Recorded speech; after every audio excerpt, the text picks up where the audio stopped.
Tá dando para cantar muito? Eu vi que você tá nesse projeto aí de live. Como é que tá essa experiência? Nossa, tá muito bacana, tá muito legal. Hoje nós conseguimos fazer as entregas, né, das doações que a gente teve. Foi um projeto super legal que a gente teve e tivemos muitas doações.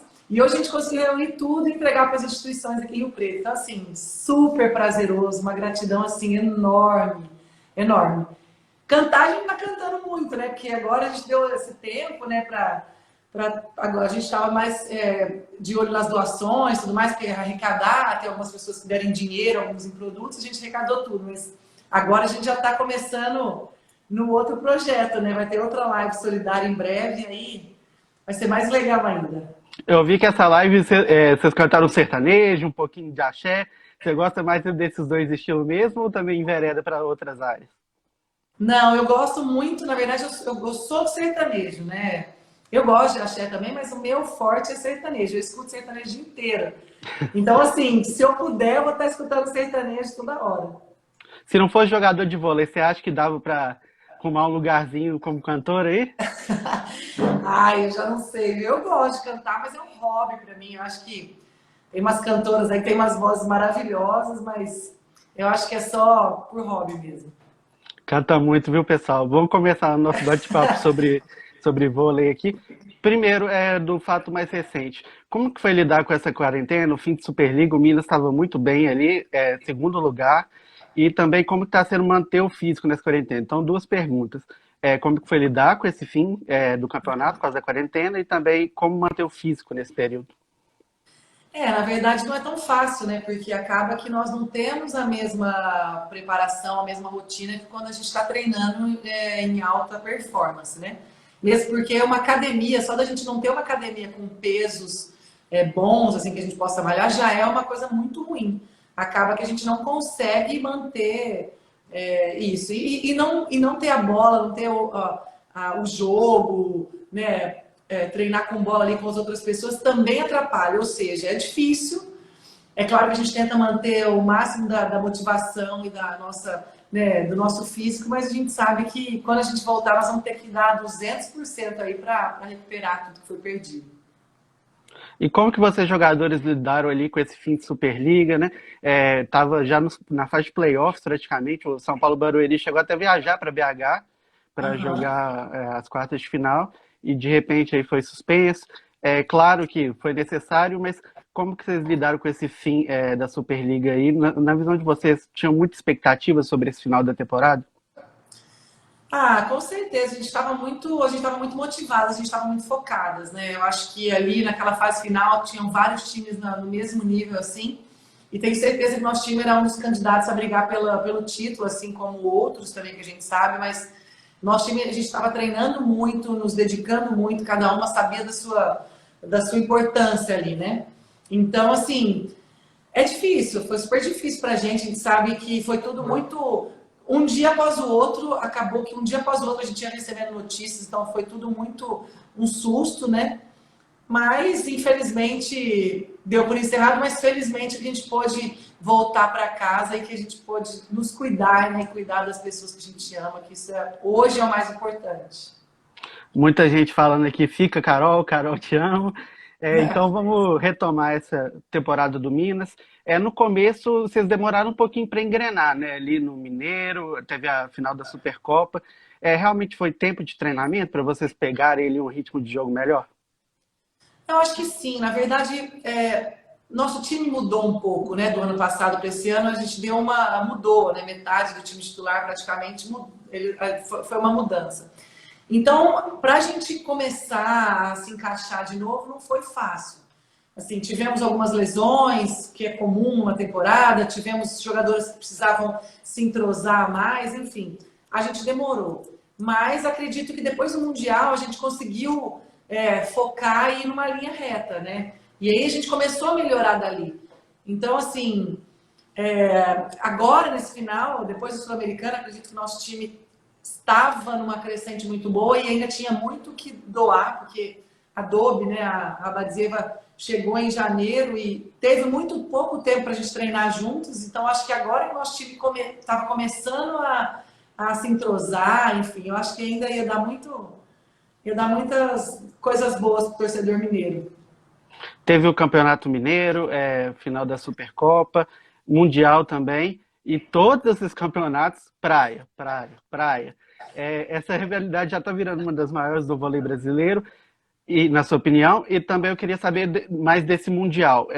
Vocês ali na primeira fase acabaram perdendo o jogo para o time chinês, que talvez fosse um jogo ganhável. O que vocês sentiram ali que precisava melhorar, que acabou não indo para frente? Depois vocês venceram a disputa do 5º lugar contra o Praia, né? Na verdade, eu acho que primeiro eu falar do jogo contra o Praia, né? O Praia sempre vai ser um dos maiores rivais nossos, mesmo porque é também de Minas, né? E eu acredito que hoje é o principal clássico do voleibol brasileiro. A gente sabe também que o Rio e Osasco foi por muitos anos, e hoje em dia Praia e Minas, assim como Praia e Rio já foram também. Então, jogos muito bons, com equipes muito, muito fortes. E eu acho que no Mundial a gente começou meio que, como eu falei, a gente não estava ainda totalmente entrosada, né? A gente teve umas baixas antes do Mundial, com lesões. Eu, inclusive, fiquei fora do Mundial por alguns jogos também, por causa de que eu estava com uma lesão na coluna. Ou seja, a gente não conseguiu se entrosar como a gente poderia. Aí, quando começou aquele entrosamento, a gente ganhou contra o Praia, né, no 5º lugar, e aí quando a gente voltou para a Superliga, a gente começou a dar uma crescente boa. Sim, aí chega o primeiro turno excelente do Minas, e chega um momento que eu acho que foi um divisor de águas na temporada, apesar de ter sido muito difícil para vocês, que foi a substituição, entre aspas, da Derra pela Rabadzieva. Como que foi lidar ali? O jogo de despedida foi muito emocionante, realmente vocês ficaram abatidas depois com a saída, todo mundo gostava muito da Derra. Como que foi lidar com essa saída também e ter que se adaptar rapidamente ao estilo de jogo da Rabadzieva? Na verdade, todo mundo foi uma surpresa, né? Porque a gente não sabia, foi uma decisão da diretoria. Claro que eles nos comunicaram um poucos dias antes, né? Até para um bem da equipe. A gente ficou triste por causa da jogadora e da pessoa da Deja, que é uma pessoa espetacular. Mas a gente sabia que naquele momento a gente também precisava de uma jogadora que desse uma condição melhor ali no fundo de quadra. E a gente sabia que a Dobe vindo para o nosso time, a Rabadzieva vindo, a gente sabia que poderia melhorar um pouquinho. Então, claro que todo mundo ficou triste pela pessoa e pela jogadora, claro, da Deja, mas a gente aceitou super bem e não foi difícil, não foi nem um pouco difícil se adaptar com a Raba, porque na verdade ela se adaptou super fácil ao nosso time, é uma pessoa totalmente do bem, uma pessoa totalmente alto astral, assim como a Deja também era. Então foi muito fácil ali entrar no nosso time e se adaptar rapidinho. Eu cheguei a entrevistar ela, impressionante a facilidade que ela tem com línguas, a desenvoltura. Muito. Ela aprende muito rápido mesmo. E aí chegou. Ela é animada, ela tem um pra cima, assim, né? Um ânimo pra cima. Ela é super, super animada, super pra cima. Foi uma aquisição muito boa que nosso time teve para essa temporada. Aí chega o Sul-Americano, o Minas joga muito bem em todos os jogos, vence o Praia, tricampeão. Você já tem a dimensão de ser tricampeão do Sul-Americano? Quão importante é para você? Poxa, para mim é um marco, né? Eu acho que na minha carreira é histórico, não só para mim como para o Minas. Eu acho que fazer história no Minas é o que eu sempre busquei, é o que eu sempre desejei, era um sonho para mim, porque o Minas não é qualquer time, o Minas é um clube super tradicional, um dos maiores do Brasil, e eles gostam, eles respiram o esporte lá dentro. Eu acho que quando a gente tem uma profissão, você fazer história em algum lugar é o que a gente busca, até para falar, poxa, nós fizemos bem, fizemos certo, né? Eu acho que qualquer profissão que você faça, você quer deixar sua marca. Então, eu acho que o Minas teve sua marca na história por ser tricampeão seguido, né, do Sul-Americano. E eu acho que eu, mais do que nunca sendo capitã, eu estou muito feliz, fiquei muito grata por ter podido participar desses 3 títulos. Lembrando, gente, que a Carol foi eleita melhor central do Sul-Americano. É o 2º ano seguido, se eu não estou enganado. Se eu estiver enganado, você pode me corrigir. Foram 2 anos. Foram 2 anos de MVP. Esse ano foi melhor central, que a Thaísa, que foi MVP do campeonato. Essa dupla de central fraquíssima, né? Carol Gataz e Thaísa. Pouco pressão nos adversários. Eu queria perguntar para você como se manter tão bem por tanto tempo, né? Que você já joga vôlei profissional, se eu não me engano, uns 18, 20 anos, 18 Mais anos, de 20. mais de 20 anos, sabe, pessoal? E você sempre teve destaque, assim, sempre jogou bem desde o comecinho. E agora, principalmente nos últimos anos, é impressionante. Igual você falou, MVP do Sul-Americano, melhor central da Superliga. E ainda tem o carisma com a galera, né? Que foi eleita craque da galera em 2018 e É. 2019. O que você faz para se manter em alta por tanto tempo? Eu acho que eu falo que primeiramente eu tenho muito amor ao que eu faço, né? Eu amo jogar vôlei, então eu acho que cada ano eu procuro me reinventar um pouco mais. Eu me reinvento, eu estudo, eu tento ver o que é bom para mim, eu vejo o que é bom para o meu corpo, eu me cuido, eu descanso, eu tenho minha recuperação, eu sei que hoje é diferente de quando eu era mais nova, ou seja, eu tento fazer o que um atleta profissional tem que fazer, né? Se cuidar muito. E fora que eu amo fazer o que eu faço. Para o futuro, você já planeja algum tipo de aposentadoria ou vai enquanto o gás durar? Não, eu acho que vou quando o meu corpo aguentar, na verdade, né? Eu acho que quando eu estiver ajudando o time, se eu estiver conseguindo me manter em alto nível, eu vou continuar jogando. Eu não tenho vou terminar tal ano, porque eu falo, o meu projeto de vida é jogar vôlei hoje, então eu não tenho data para aposentar. Se eu não me engano, você chegou no Minas em 2014 e desde então está jogando lá e já assumiu uma liderança natural ali desde o começo. Você sempre carregou em você esse espírito de liderança, de comandar o grupo, entre aspas? Sim, eu acho que sim. Eu sempre tive um pouco disso, apesar que foi o primeiro time que eu fui capitã efetivamente, assim, né? Que foi no Minas. Antes eu joguei, graças a Deus também, eu joguei em grandes equipes com grandes jogadoras. Mas eu acho que, talvez pela minha maturidade, né, até minha experiência, eu fui capitã no Minas. Mas eu acho que isso veio com o tempo. Eu acho que depois que eu cheguei no Minas, eu sou uma outra atleta, uma outra jogadora, com certeza. Olha, muita gente perguntando, não sei se você pode falar sobre isso, se não puder, você fala também. Já renovou com Minas? Tem alguma coisa decidida para a próxima temporada? Ainda não renovei, mas a gente já está conversando, nós estamos. Né? A gente sabe que por essa pandemia toda, enfim, as coisas estão meio paradas, mas a gente já está em fase de conversar, assim. Fica tranquilo então, pessoal. O André Salles aqui falou, pergunta para ela se a Pri Darote está vindo. Imagina que eu não posso falar pela Pri Darote, né? Falou que as duas são muito amigas. Eu sou muito amiga mesmo da Pri, amo a Pri de paixão.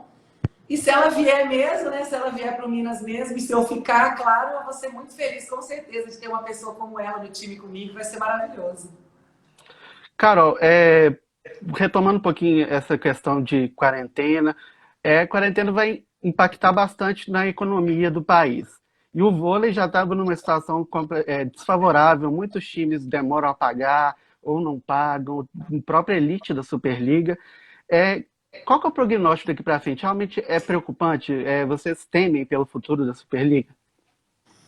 Eu acho que sim, né? Eu acho que antes já era preocupante, porque a gente sabe que é difícil conseguir patrocínios, equipes que consigam se manter por um longo tempo com patrocínios grandes. Eu acho que agora, infelizmente, eu acho que vai ser pior ainda, né? E a gente nunca teve, não tem precedente nenhum, tudo que a gente está passando. Então a gente não sabe o que vai acontecer lá na frente. A gente só reza e espera que a economia volte a funcionar para que as empresas patrocinem e estejam muito bem e continue patrocinando o nosso vôlei, porque a gente sabe que a gente depende disso. Mas a gente não tem nenhum prognóstico. Então, assim, é complicado, é difícil. Eu só rezo para que tudo acabe bem da melhor maneira possível. Você acha que teria alguma maneira de barrar esses atrasos constantes de salário? O pessoal, os clubes muitas vezes prometem, não cumprem. A CBV até chegou a fazer um mecanismo para tentar barrar esses times do certidão negativa de débito, mas isso parece que não está dando muito certo. Você vê alguma outra maneira de fazer com que essa realidade mude? O fair play financeiro, né, foi criado em uma das exigências da comissão de atletas, né? E realmente é difícil, porque até tentam fazer isso, claro, mas às vezes passam despercebido algumas coisas, mas a gente espera que isso funcione, tanto, né, no futuro aí, para que não aconteça isso, para que os atletas não sejam prejudicados. Eu acho que isso é o mais importante, que os atletas não fiquem prejudicados com isso. O pessoal já está perguntando aqui, se tem objetivo para ir para a Olimpíada? Claro, mas assim, como é que está sendo? Como para você também foi lidar com essa Olimpíada que foi adiada, né, 2021? E a Olimpíada é muito momento, né? Então, a preparação, mais um ano aí de expectativa também. Exatamente. Para mim, eu falo que, claro que talvez um ano vai ser um ano mais de preparação para muitas atletas mais novas que podem estar daqui a um ano se desenvolveu mais. Atletas, de repente, que estavam com lesões, tem mais um ano aí para voltar e ficar bem de forma física. Para mim, na verdade, vai ser um desafio, né? Porque eu não sei, eu tenho 38 anos, vou fazer 39 esse ano. E para mim, cada ano, não é como se eu tivesse 28 para 29, né? Ou vai ser de 38 para 39, ou seja, o meu corpo já não é mais o mesmo de 10 anos atrás. Eu me cuido muito, mas eu não sei como o meu corpo vai responder a partir de, sei lá, 39, 40, 41. Eu não sei quando vai começar a declinar, né? Eu espero que demore, mas daqui a um ano eu já não sei como eu vou estar. Eu vou me cuidar muito mais. Eu tenho um plano para físico, um plano nutricional muito forte para que eu possa estar da melhor maneira possível. Mas, infelizmente, para mim, é uma incerteza, porque eu espero fazer uma ótima... Primeiro, eu tenho que focar na Superliga, né, para o meu corpo aguentar, para que depois eu pense nas Olimpíadas, né? As Olimpíadas ficou um sonho um pouco mais distante, mas é o meu objetivo de vida que eu vou continuar tentando até minha última chance que eu tiver. Para esse ano, você acha que merecia ir? Tava na minha lista, né? O importante é estar na lista do Zé Roberto, mas Exato. para esse ano, você acha que merecia ir para a Olimpíada? Olha, eu acredito que eu iria brigar por uma vaga, sim. Eu acho que, até pelas estatísticas e pelo que, de repente, nosso time estava apresentando, e, claro, o voleibol que eu estava apresentando, eu acho que acredito que eu poderia ter uma chance, sim. Eu não sei se, claro, chegando lá são competições, né? Competição com as outras jogadoras, mas eu acho que eu poderia ter chance, sim, de brigar lá por uma vaga. Chegando lá, você acha que quais seriam as principais rivais do Brasil? Tem a China, né? A Rússia. Quem que ia bater de frente com a seleção? Acho que China, Sérvia, né, tem uma equipe muito boa. A Itália, né, tem a Egolu, que é enfim, absurdo de quanto vem crescendo. Já acho que todas, né? Acho que as seleções, quando vão para uma Olimpíada, elas estão muito bem preparadas, né? Tem Japão, tem Coreia também agora, que são equipes também que são difíceis de jogar contra. A própria Turquia, que classificou também. Enfim, são várias seleções que podem dar trabalho ali, que a gente tem que ficar sempre de olho aberto e estudar muito, né? Carol, você já chegou a falar que tem uma frustração por não ter ido para as Olimpíadas de 2008. Você não tem medo de se posicionar. Você acha que isso pode te prejudicar de alguma forma ou não? Todo mundo sabe lidar com isso com maturidade? Eu acredito que todo mundo saiba lidar com isso com maturidade, mesmo porque eu falo que eu fico muito triste, que é talvez a pior momento da minha carreira foi ter sido cortada, mas ao mesmo tempo a gente não, eu já falei várias vezes que eu não tenho como questionar isso, até porque eles foram campeões olímpicos, ou seja, não tem como questionar um título tão importante quanto esse. Eu acho que, claro, que eu poderia estar lá no grupo, eu acho que eu merecia estar no grupo, mas ao mesmo tempo eu sei que foi uma escolha, como a comissão técnica teve que fazer outras escolhas outros anos também, e que acontece, né? Então, assim, eu acredito que se eu fui cortado naquele ano, de repente foi para eu ter uma melhora agora, enfim, para eu, sei lá, alguma coisa eu acho que Deus reserva para nossa vida e eu acredito que isso seja positivo de algum lado. A gente tem que tirar alguma coisa positiva das situações. Uma pessoa perguntou aqui, eu perdi o nome, mas vou fazer a pergunta que você fez. Bernardinho é o melhor técnico do mundo? Com certeza é um dos, sem dúvida nenhuma. Sou muito fã dele, é muito bom, realmente. Aproveitando esse papo de técnico, dois italianos comandaram o Minas nas últimas temporadas, o Lavarini e esse ano chegou, gente, me deu um branco aqui, Nicola. Isso, Nicola Negro. É, O que mudou na filosofia ali? Você vê alguma diferença entre os técnicos italianos e os brasileiros? Não, eu acho que os dois técnicos eram até parecidos na filosofia, né? São técnicos modernos que chegaram com visões de um voleibol moderno, que o voleibol hoje está mudando, é claro. E foi grata surpresa, tanto o Stefano, que eu amei jogar com o Stefano, quanto o Nicola, que a gente não chegou a terminar uma temporada, mas o pouco, né? Nesse tempo que eu estava junto dele, eu aprendi muito. Então, assim, foram duas gratas surpresas que eu tive a oportunidade de jogar e ser treinada por eles, assim, foi muito legal. Miri Duarte está perguntando, como é jogar com a Macris? Imagino que seja muito bom. É ótimo, com certeza, eu adoro jogar com a Macris, para mim foi uma das melhores, se não a melhor levantadora que entende o jogo para jogar com as centrais, é uma jogadora que gosta de jogar com as centrais, entende jogar com as centrais, entende o momento de jogar com as centrais, então, para mim é maravilhoso jogar com ela. Aproveitando o gancho da sua resposta, a Sheila disse em uma entrevista que ela vê no vôlei brasileiro um problema de velocidade, que no exterior o vôlei está mais rápido e que isso pode ser reajustado. Na minha opinião, o Minas é um dos que joga mais rápido, tanto que você falou que a Macri joga muito bem com as centrais. Você tem esse mesmo diagnóstico, ela? Está faltando um pouquinho de velocidade no vôlei praticado aqui no Brasil? Eu acho que sim, eu acho que sim. Eu acho que é impressionante lá fora como, por exemplo, o time do Corneliano, que foi campeão do mundo, estava jogando. A levantadora é extremamente rápida, como outras levantadoras que a gente vê lá fora também, que são muito rápidas. E eu acho sim que o Brasil precisa evoluir nesse aspecto, mas eu acho que a gente tenta treinar.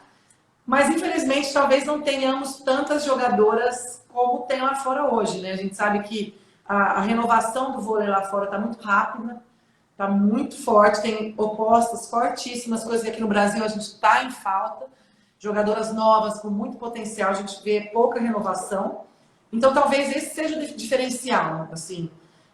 Acredito que o vôlei brasileiro vai mudar e vai melhorar muito, mas eu acho que ainda falta um pouco, a gente ainda está um pouco atrás, vamos precisar ralar muito. Outro gancho aí da sua resposta e outra declaração da Sheila também que eu vi que achei bastante interessante. Ela fala do quanto as redes sociais podem interferir um pouco nessa nova geração. Pressão, exposição. Você acha que as redes sociais acabam atrapalhando um pouco as jogadoras, delas se concentrarem mais, também ter uma exposição, uma pressão maior?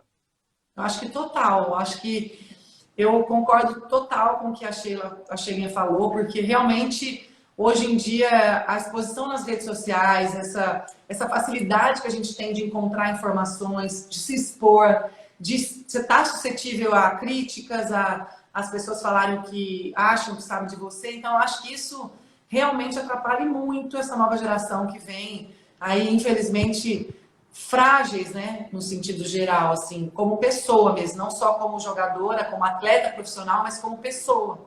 Então é uma coisa, infelizmente, é uma coisa que é novo, que é o nosso momento atual, né? É a modernização, a gente não tem como cobrar desses atletas como nós fomos há 15 anos atrás, porque o mundo hoje mudou, mas que as pessoas, os profissionais, possam entender toda essa situação e tentar melhorar a partir disso.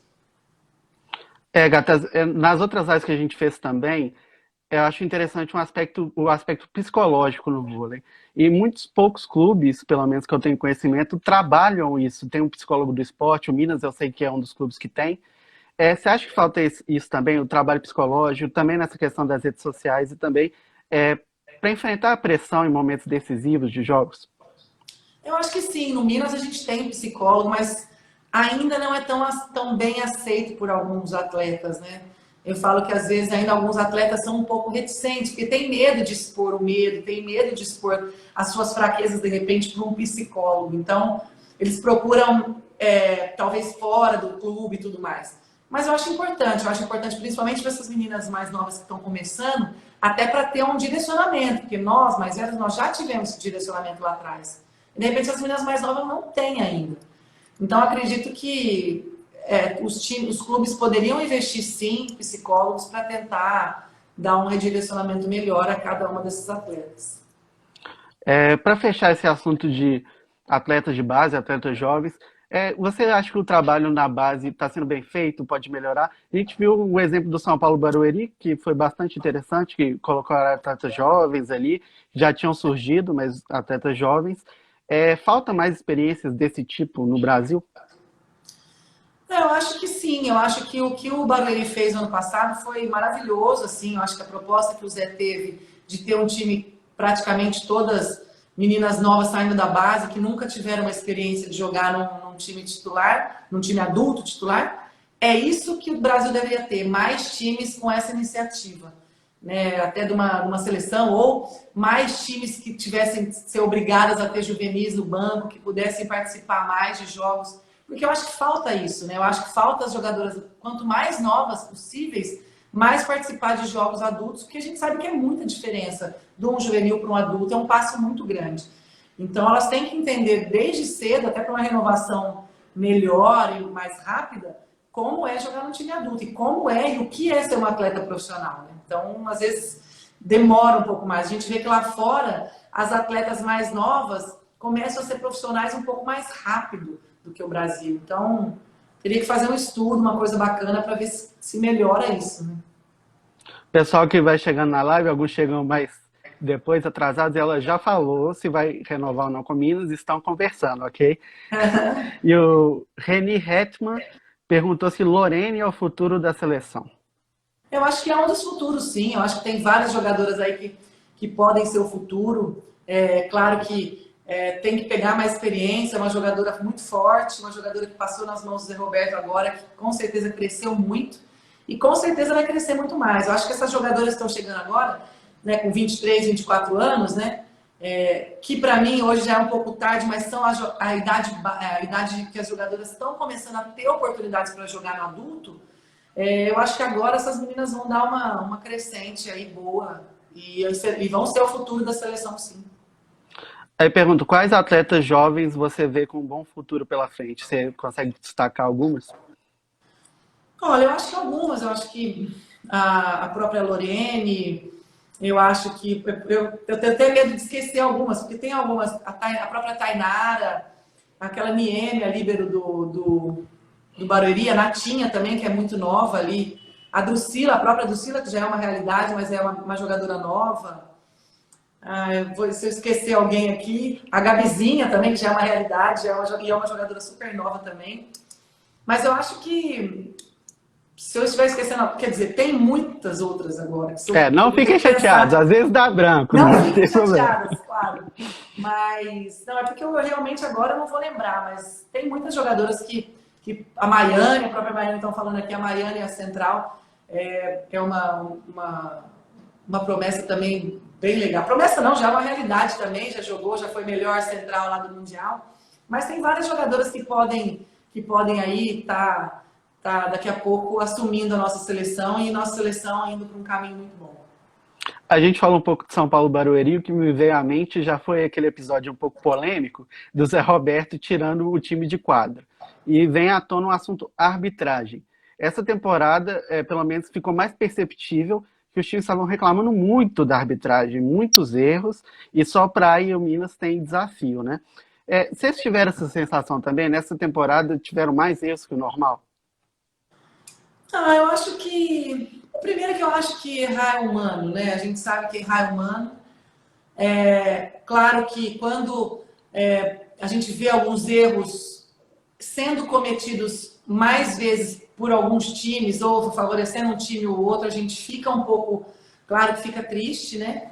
Mas eu acho que hoje em dia, mais do que nunca, o vôlei está ficando muito rápido. Então fica muito difícil marcar algumas coisas.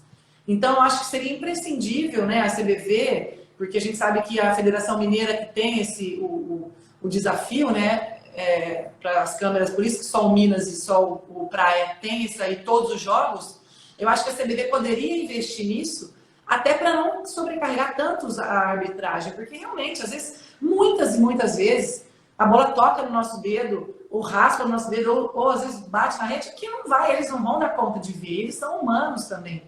Só que vai lá, se tem um desafio, o desafio pega em câmera lenta, vai lá ver o nosso dedo mexendo. Já aconteceu até em jogos que o desafio não consegue ver algum erro. Ou seja, imagina aos olhos nus da arbitragem. Claro que erraram muito, erraram, mas a gente também não pode culpar só eles, mesmo porque realmente é muito difícil, o vôlei está muito rápido. E quanto mais tivermos esse desafio e essas tecnologias para ajudar, melhor vai ser, mais competitivo vai ficar o vôlei. Então, eu acho que esse seria o caminho. Eu também acho que é isso, né? Tem que ter o videocheck, que realmente está muito rápido, bola passando centímetros da linha ou não. É, quando bate no bloqueio, tem alguma possibilidade de vocês não sentirem? Ou se raspou o mínimo possível, vocês sentem ali, já dá para acusar? Como é que é? A gente consegue sentir. Às vezes pega na unha nossa, fala, nossa, já, como eu falei, já aconteceu de uma bola pegar na minha unha e sei lá, eu falei, nossa, eu senti a bola, de repente nem o videocheck consegue pegar, e é difícil, porque às vezes é muito pouco mesmo, né? Mas é difícil a gente não sentir, acho que a maioria das vezes a gente consegue sentir sim. A não ser que tem algumas meninas aí que, por exemplo, passa na rede, usa braque, né? Quando usa o braque e não sente que pegou na rede, ou às vezes tem uma, sei lá, uma prótese de silicone ali que não consegue. Mas de resto, eu acho que dá para sentir, sim. Falando em CBV e em mudanças, esse ano teve outra polêmica impressionante sobre a questão do jogador de 3 pontos. Sobre o ranking de atletas. O que você achou desse fim do ranking e também desse modelo que no começo deu uma confusão, que não consideraram o voto de 2 clubes, depois mudou? Como que você viu essa polêmica e também o fim do ranking de atletas no feminino? Eu acho que o fim do ranking de atleta, eu acho que foi uma coisa, uma evolução no nosso vôlei, porque eu acho que quanto mais a gente tivesse essa livre concorrência entre atletas, eu acho que mais o vôlei vai ficar competitivo. Algumas pessoas defendem-se contra isso, mas eu não sou contra, mesmo porque eu acho que hoje em dia são poucos times que conseguem levar 3, 4 jogadoras de 7 pontos para uma mesma equipe. Então, assim, a gente nem tem jogadoras tanto desse nível no Brasil. Então, eu acho que o ranking seria para melhorar alguma coisa. Para mim, só serve para atrapalhar. Então, que seja tirado, né? Agora, a outra polêmica, né, Desculpa. Dos votos, né? Dos Primeiro votos. não considerar, depois... Então, na verdade, assim, eu tenho a minha opinião de que quando a CBV convoca e falam que é uma reunião presencial, eu acho que todos os times têm que estar presentes, sim. Né? Mas, ao mesmo tempo, fazer uma votação onde não tenha uma lei, sei lá, uma lei na própria CBV, de ter assim, olha, o time que não comparecer no dia dessa reunião presencial, o voto não vai ser computado. Isso não existe. Então, eu não acho certo não computar os votos. Então, que marcasse uma outra reunião ou que entrassem todos no mesmo consenso. Eles simplesmente não consultaram os times que tinham mandado seus votos por e-mail. Então, isso eu não concordo. Mas eu também não concordo que os times não compareceram. Eles deveriam ter comparecido na reunião, porque é uma coisa de interesse para o bem geral. Né? Então, para falar que contenção de despesas, a gente sabe que se a gente conseguir se programar antes, a gente consegue comprar passagem barata. Então, eu acho que eu tenho essas duas opiniões aí nesse mesmo assunto. Outra mudança que até esqueci de abordar na pergunta anterior, 3 estrangeiras. Eu vi opiniões distintas sobre essa ampliação, que antes eram 2, agora podem ter 3 estrangeiros por time. Qual que é a sua opinião sobre esse aumento, essa permissão de aumentar em 1 o número de estrangeiros? Olha, por um lado, claro que a gente sabe que vai aumentar a competitividade dos times, a Superliga vai ficar mais forte. Por outro, pode ser que tire alguma vaga das meninas mais novas, mas eu não acredito nisso. E outra mais ainda é que o dólar hoje está quase impossível de trazer estrangeiras, né? Está quase 6, então eu não acredito que vão ter muitas estrangeiras no Brasil, mesmo porque está quase... Enfim, é bem difícil você ter um time com 3 estrangeiras de alto nível, porque a gente sabe que, infelizmente, as jogadoras de alto nível não vão vir para o Brasil. Elas têm outros times que competem, que pagam a elas em dólar, em euros, que pagam muito mais que aqui. Nossas condições, hoje, a gente sabe que é muito abaixo que esses times dos países europeus, países asiáticos. Então, eu acho isso também, que pode ser que, claro, fiquem mais competitivos, mas eu preferia que só tivessem 2 estrangeiras, mas, enfim, é uma decisão que foi votada também, tal. É isso que importa, né? Apenas um adendo sobre o ranking. Se ranking funcionasse, não teria essa hegemonia toda que o Sesc Rio teve, o Osasco teve. Então, Exatamente. acaba que... Eu acho que não interfere em muita coisa, né? O Rio ganhou quantas, né, Superligas aí com um time que, poxa, que nem era de repente favorito, mas eles se tornavam um favorito dentro de quadra, né? Então, assim, é o trabalho, não adianta, é o trabalho, é a equipe. Então, é complicado falar. Eu já joguei em times com jogadoras que eram estelares, que eram as melhores na época, e nós não chegamos na final, então é muito relativo. E a questão de estrangeiros, eu acho também que é igual você falou. Se for trazer, tem que trazer para fazer a diferença, né? Se for trazer para ser o mesmo nível das atletas daqui, vamos deixar os atletas do país Exato. jogarem. Exatamente, não tem nem o porquê, né? Se for para trazer uma atleta mediana, a gente tem outras jogadoras aqui no Brasil que podem fazer essa função. Então, teria que ser uma atleta que realmente fosse fazer diferença aqui. Então, e as jogadoras que fazem diferença aqui hoje tem que ser uma jogadora muito boa. Olha, puxar uma pergunta aqui do Alessandrog. Qual jogador é difícil de bloquear e você gosta mais de bloquear ou atacar? Bom, eu gosto mais, na verdade, hoje eu gosto mais de atacar, né? As bolas da Macris, eu adoro atacar. E talvez minha função hoje no time, eu me coloco muito à disposição no ataque, né? Talvez por isso, enfim, claro que o bloqueio é a principal característica que eu tenho, mas eu me coloco muito à disposição. E para colocar à disposição no ataque, no bloqueio, da mesma maneira, confesso que não é fácil a todo momento, mas a gente tenta o nosso melhor. E é isso, sabe? Eu acho que eu tava falando do. Nossa, toda vez eu esqueço a primeira pergunta, eu vou pegar o gancho. Não, perguntou também qual atleta você gosta mais de bloquear, que dá um gostinho Ah, sim, especial. Uma Tingzu, desculpa. uma Egonu ou alguma outra? Não, aqui no Brasil, você fala aqui no Brasil ou no mundo? Qualquer uma. Ah, no mundo, azul, né? Azul é muito difícil de bloquear. A Egonu também, apesar de eu não, mas todas são. Carol, eu gosto muito de todas as lives pegar o inicinho da carreira do atleta, até para mostrar um pouquinho da trajetória, também servir de inspiração para os atletas jovens, quem está começando agora. Conta mais um pouquinho dessa história, seu começo no vôlei. Eu cheguei a ler que você, no começo, brilhava era no futsal e no basquete, é verdade? Nossa, é verdade. Eu já fui convidada para jogar futebol aqui na minha cidade, né, em Rio Preto, e já fui convidada também para jogar basquete. Antes de jogar vôlei. Na verdade, eu sempre joguei de tudo, né? Sou muito imperativa e tal, eu sempre joguei de tudo. E só que aí, aqui tinha um time no clube que a gente treinava, tinha um treinador que eu gosto muito, que é o Tonelli, que era um treinador de basquete na época, então eu jogava com eles. Mas não tinha um time feminino aqui em Rio Preto, então eu meio que não continuei.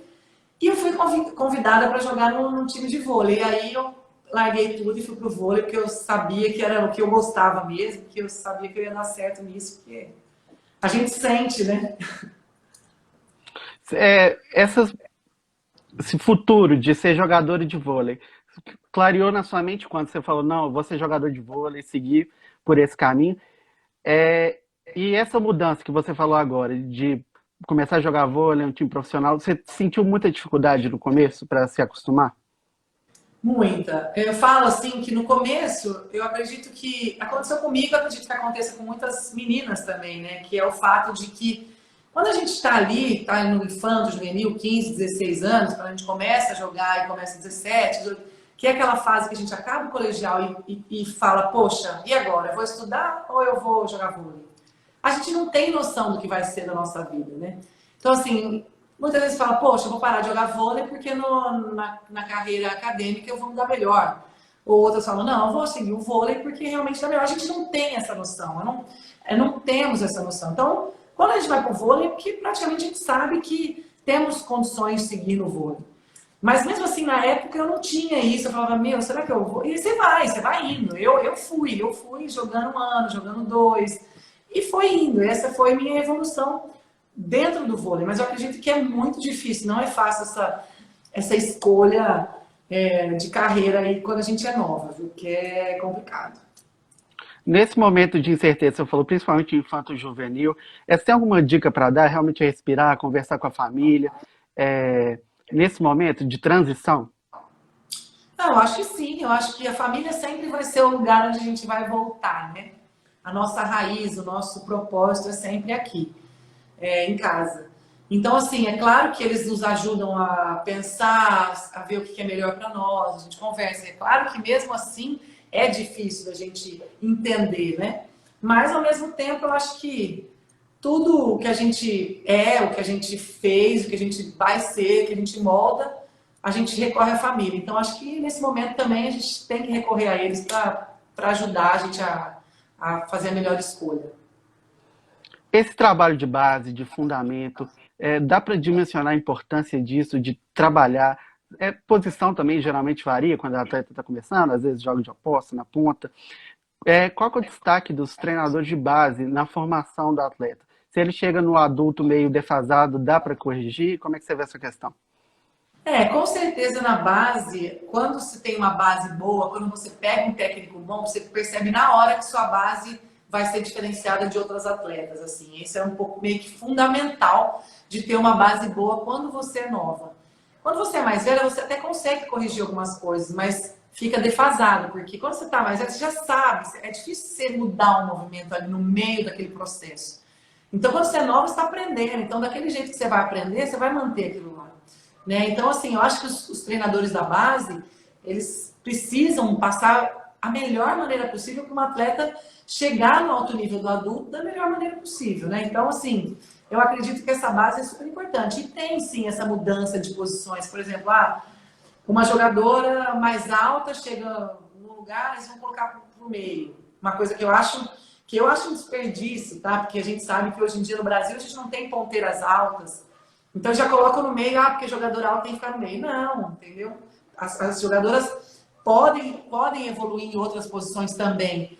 Né? Eu falo, a Keila entrou aí na live, mandar um beijo para a Keila, minha diretora, e ela fala muito isso, e eu compartilho da mesma ideia dela. Ela fica brava, porque ela fala assim, gente, a menina estava jogando aqui de ponta, vai para a seleção e coloca ela de central. E eu compartilho do mesmo sentimento dela, porque realmente teria que continuar, a pessoa tá lá e treinar um fundamento como um passe, uma defesa mais, coisa que central quase não faz isso. Então, assim, a gente sabe que que infelizmente existe muito isso ainda, mas que possam mudar essa cabeça um pouco de que jogadoras altas têm que ser central ou jogadoras outras meio pré-definido. Eu acho que todo mundo na base teria que passar por todas as posições para aprender um pouco de cada. A Érica Nunes perguntou aqui se você já tem alguma noção do que vai fazer depois que encerrar a carreira. Vai continuar aí no ramo do vôlei? Tem outras pretensões? Olha, eu pretendo, assim, continuar em alguma coisa ligada ao esporte, ao vôlei, né, principalmente.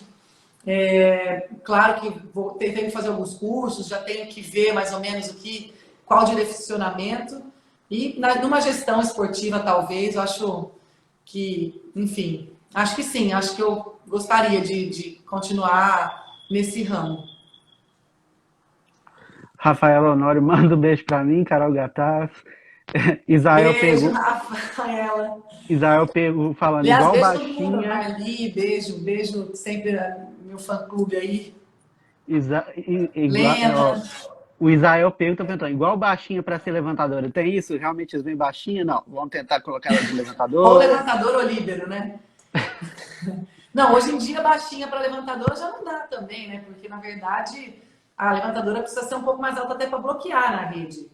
Claro que a gente tem levantadoras não tão altas que têm impulsão e são muito boas levantadoras, mas eu acho que uma das melhores criações, assim, melhores para um lado, claro, piores para outro, né? Piores para as centrais que perderam essa agilidade de dar uma manchete, fazer uma defesa, mas muito bom para as jogadoras que sabiam que de repente não poderiam ter uma chance como sendo ponteira, enfim, como sendo alguma jogadora que precisava estar ali saltando, porque por ser baixa. E muitas líberos são baixas e são excelentes jogadoras. Né? Então, acho que 3 pessoas aqui já perguntaram, e comentarista? Você gosta bastante dessa função? Você já foi comentarista de Olimpíada?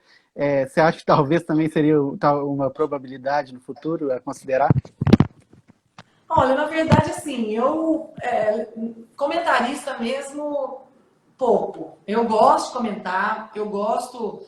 Se eu for convidada para comentar um jogo, ou alguns jogos, enfim, um campeonato, eu vou com o maior prazer, mas eu acho que ter isso como profissão é difícil. Até porque eu moro longe, geralmente os comentaristas ou moram em São Paulo, no Rio, né? Os comentaristas ficam fixos ali.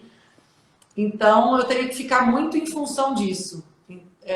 Enfim, claro que eu nunca vou dizer nunca, pode ser que apareça uma proposta, uma oportunidade muito boa, que eu possa aceitar, claro, mas que não é minha prioridade. Mas eu gosto de fazer, eu gosto de ser comentarista. Muita gente aqui perguntando como é receber tanto o carinho da torcida, o apoio. E vou aproveitar para perguntar, jogar a favor, né? Muito bom, deve ser. E conta, quando tem aqueles corneteiros, atrapalham ou vocês já blindam a mente para evitar que isso atrapalhe você? Não, primeiramente nossa, eu sou muito grata ao carinho que os torcedores têm comigo, é impressionante mesmo, assim, às vezes eu nem acredito tanto carinho, porque as pessoas são muito carinhosas comigo, eu recebo essa energia positiva, talvez até por isso que eu faço tanto pelo vôlei, até pelo carinho que eu vejo que as pessoas têm comigo, Carol Gattas, como atleta, né, como jogadora mesmo, então assim, eu tenho muito prazer em acordar cedo e levantar e falar, poxa, mais um dia que eu estou indo trabalhar e eu sei que meu trabalho pode inspirar as pessoas, podem, né, motivar algumas pessoas. Então, esse carinho é muito, muito grande, muito legal. E jogar contra torcidas que falam mal, não é, claro que não é legal, né? Não é bom. Só que eu já aprendi, já tenho um método meu mesmo que eu me blindo, eu bloqueio total toda a parte externa, toda a parte de torcida, eu tento me blindar para não ficar ouvindo essas coisas. Então, eu me blindo bastante. E, vou ser sincero, eu ouço muito pouco que as pessoas falam quando eu estou em quadro. Então, é uma coisa que eu aprendi, né, a me blindar, que eu acho que melhora bastante. O Dileg está perguntando, Carol, para você, qual é o técnico mais cotado para assumir a seleção? Pergunta difícil, hein? Depois que o Zé Roberto sair. Eu acho que existem vários, de repente. Eu acho que tem vários técnicos bons. Talvez o Paulo Coco, né, que é da mesma linha do Zé. O Bernardinho também, que eu já ouvi falar que ele tem vontade de voltar, enfim. Mas também eu não descarto uma possibilidade deles trazerem algum técnico de fora. Isso eu falo dos técnicos femininos, tá? Até tem técnicos do masculino aí que também poderiam ser técnicos feminino, já que eu acho que são esportes diferentes, né? O atleta masculino e feminino. Mas eu também não descartaria um estrangeiro para a seleção brasileira, que eu acho que poderia ser muito positivo também. Eu ia até te perguntar isso sobre o estrangeiro, né? Que muitas vezes tem uma resistência a nomes estrangeiros, muitas vezes, até um pouquinho de preconceito, talvez, mas assim, você então acredita nessa possibilidade de que poderia ter um técnico estrangeiro assumir a seleção, trazer talvez novas ideias? Eu acho sim. Eu acho que o Minas, né, eles tiveram a ousadia de trazer um técnico estrangeiro e deu no que deu. Eu acho que nosso time deu um salto de qualidade muito grande.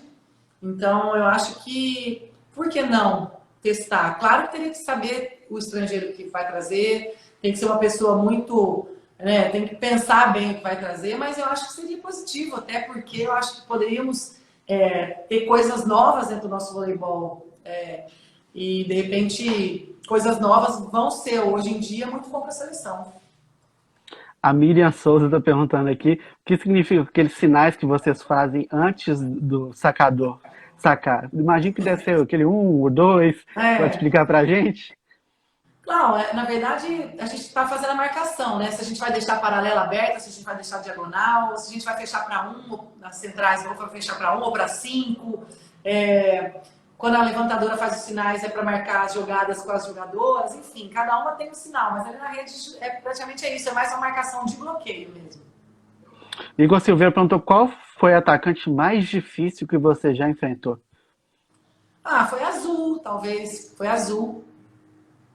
Ela tem uma impulsão impressionante, né? Assim, Ela é realmente. alta, ela tem um jogo rápido, enfim, é uma jogadora muito, muito difícil de marcar e é diferenciada, realmente. A Rayane fez uma pergunta bem interessante aqui. Qual foi o recurso que você mais aprimorou durante a sua carreira e qual que foi a sua maior dificuldade no vôlei?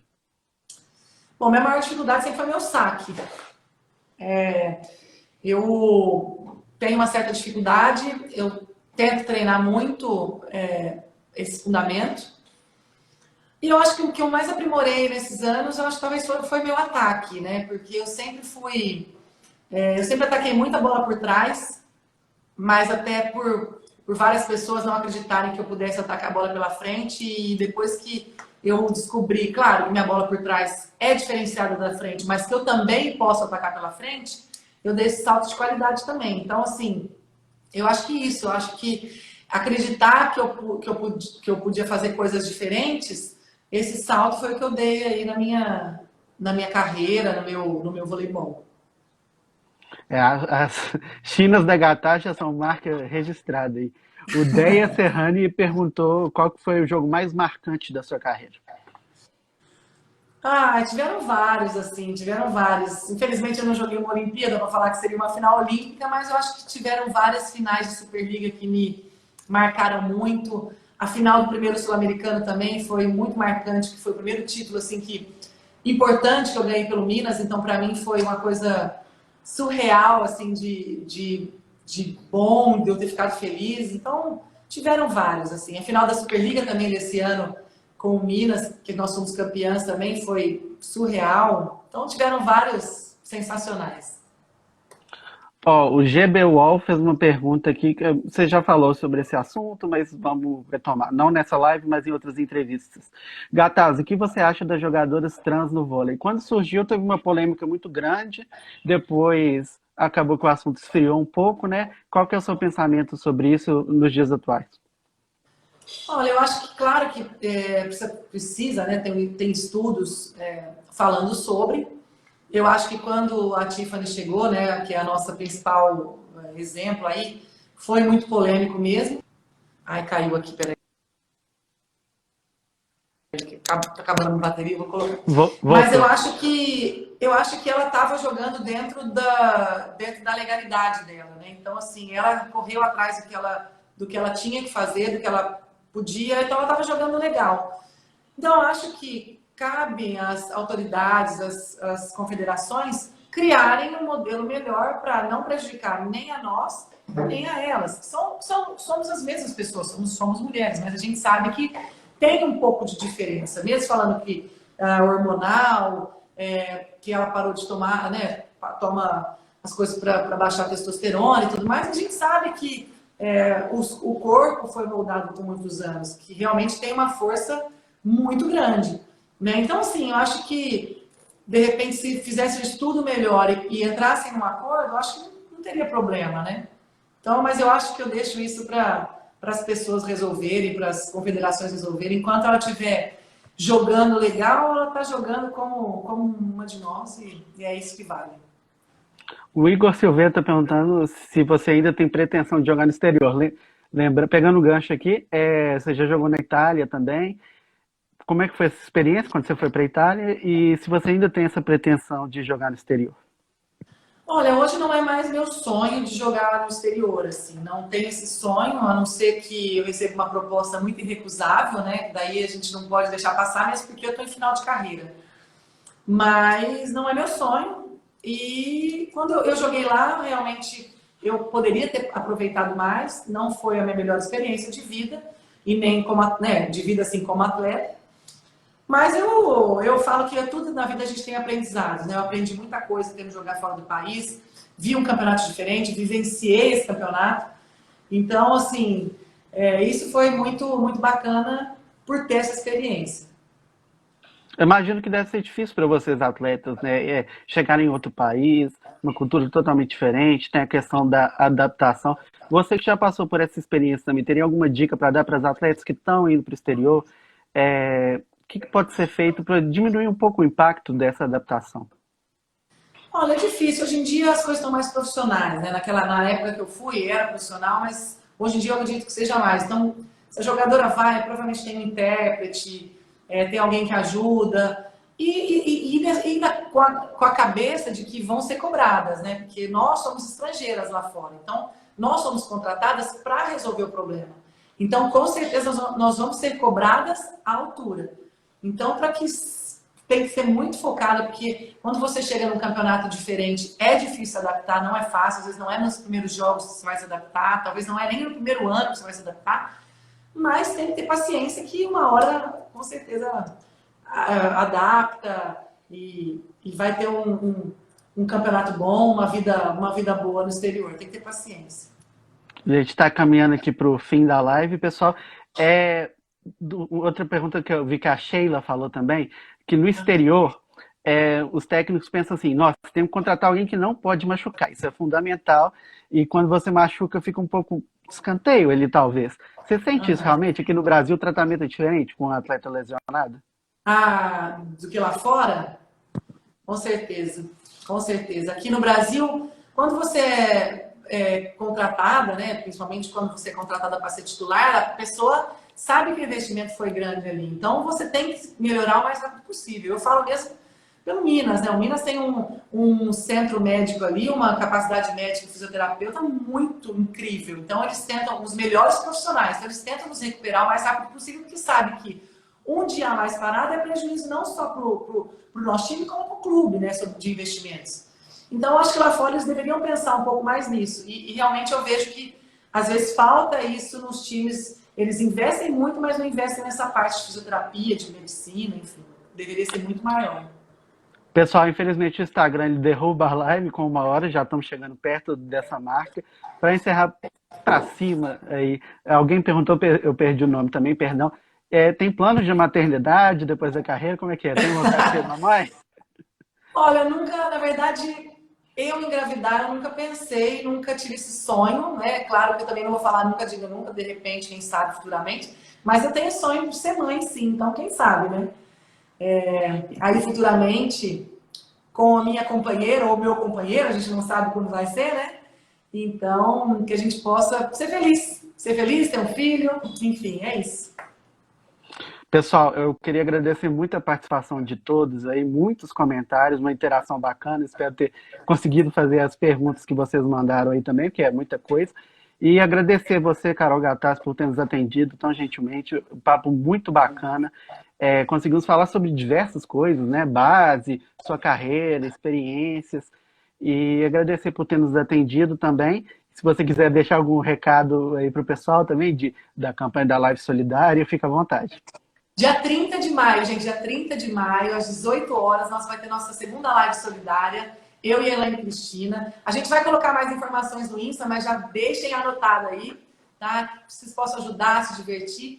E agradecer a todos que participaram da live, fizeram perguntas, as minhas fãs aí que estão sempre comigo. Muito obrigada pelo carinho, de coração. E eu agradeço vocês no bloqueio por esse convite. E muito boa sorte aí nas próximas entrevistas. Carol,